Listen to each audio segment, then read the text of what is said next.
Adom Trotro nti yenkwa homa so na Prince Owusu ni omanfo di nkoma abusa se de sese GES fo aka fa Chiana fo nkwada ne ho no eno ano no ana se wo so mo sign baby Prince what me nka so mu na woni nkomo Adom Trotro ene baby a etwagumu yi eye abosu kan GES e de aba betudwa se suku nkwada mako 8 a womo eyiye omampeni ekufu ado no womo yiyomu nina edi efi suku mu wo yene omanfo kasa ne yage womo adwenkyere e de afa ho amamoro ne nkra papa akora wadi 10 years na se omu ade ofia papa ntini yempam ni suku mu o si suku mu bio itana mo GES 2 ye mu hu ni se papa me faso pa oya papa akwara omu ade de when de omu ade de o yina dia ye okay me de me say e besre yem fam bom kokko na e bia awofo no so ka ho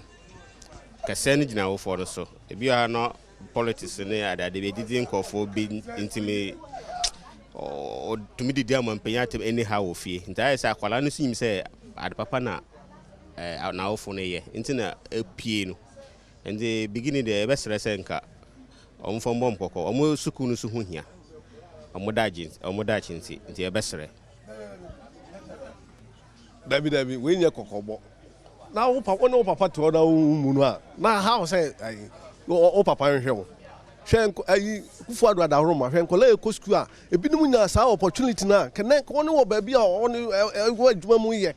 na wo akola no papa na nya chance wo fie kura bi wo aduane e kom di awofo no enkola ne bi wo fie na so de wo ko school free na say bi aduane shortage kakra management na ma na wo ko didi wo mampani atem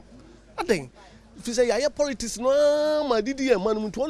on ko school kra I say adisua na wo so ko sua no ko didi wo mampani atem say it a good pass won sakin kola no nyina on fa example na ye hu any schools na teacher for na bi aduane kra na won afasie no ade no e wo sa ban na man na ni bre na ko didi wo mampani atem say school ni a wo ko school a ye kire wade wo why lucky uko free education obi okura kan fie ka secondary school kura no obi anko obi da but true akufa do ada Roma wadwin papa na dwen hu say education na kola no wo ma ni bibia won tumi fan train wi assess education